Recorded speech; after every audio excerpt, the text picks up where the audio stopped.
Now, imagine living in a society where we're all dressed the same. Got the same blue jeans on, got the same blue shirt. Our shoes are white. Everyone is dressed the same. We listen to the same music. We go to the same parties, the same dances. We watch the same thing on TV over and over again. Now, this isn't some dystopian society I'm talking about. This isn't going to be another science fictional speech. This is just something to consider when looking at the quote, "She has as much originality as a Xerox machine," by L. Peter. Now, when thinking about this quote, it immediately brought me to remember about one of my friends that I had in high school. So today, I'm going to talk to you guys about one of my friends and how she got through high school being a leader. I'm going to talk to you today about how David Bowie changed the music industry by being original and being different. And I'm going to talk to you about how maybe being different isn't always so bad. So, firstly, my friend in high school was really weird. She dressed weird, she stood out. She was one of those people that had a different color of hair every couple of weeks. If she felt a certain way, she would dye it a certain way. But she stood out, and not just in a bad way, but in a good way. She was, president of our theater club in high school. She would be a leader not only inside of the classroom, but outside the classroom. And it was that originality that led to her success. Now, I'm not saying that she was weird and everyone just kind of said, okay, well, we're gonna give her a chance, but the way she thought, the different perspectives that she had was also original, it was also fresh. And that's one way we can look at, being original isn't always a bad thing.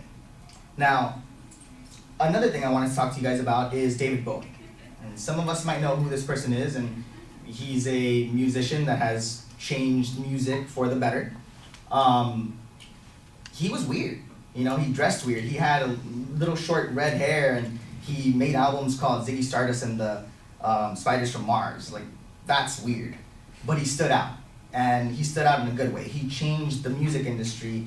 He said, hey, look at me, I'm different, I'm weird, but I'm cool. And I'm gonna change your minds, and I'm gonna make music that inspires other people to make music as well.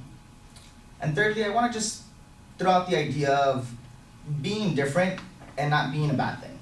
Because a lot of times we, in our daily lives at school, we don't wanna kind of stand out so much. We wanna just walk past everyone, and I hope no one notices me, and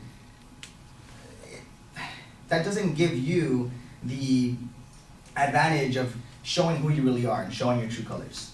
So today I've talked about my friend in high school and how she inspired me and inspired others to kind of do interesting things. I've talked about David Bowie and how he's changed the music industry with his odd ways. And I've thrown out the idea of it's okay to be different, and it's okay to not fit in, because you don't want to be a Xerox copy. You want to be something else. You want to be a different sheet that doesn't come from the same copier. Thank you.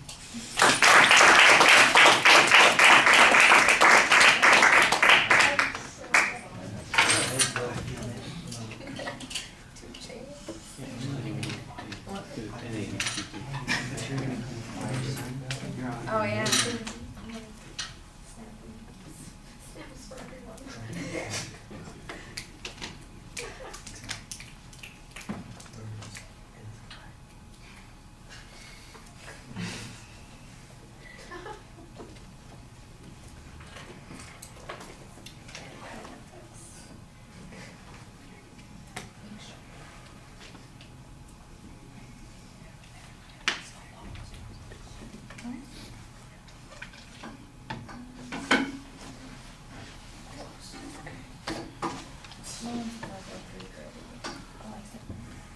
Well, you want to start with the easy stuff or the hard stuff? The hard stuff. Oh, the hard stuff is easy to talk about because there isn't that much of it.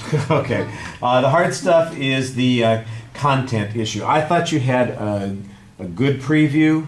You had good supporting points that you laid out for us. You signposted them as you got to them, but you said very little about each one of them. It was kind of like you just were summarizing what that was without giving us any any interesting.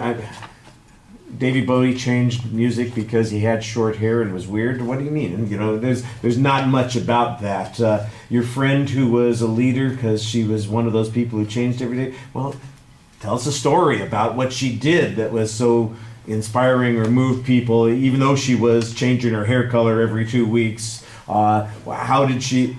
Is she the one who kicked the drama group into doing a particular kind of play or trying a musical or something like that? I mean, you've got good ideas there, and there's just a little bit. I can just see each of those points developing really well. They just didn't get developed as nicely as I thought they were going to.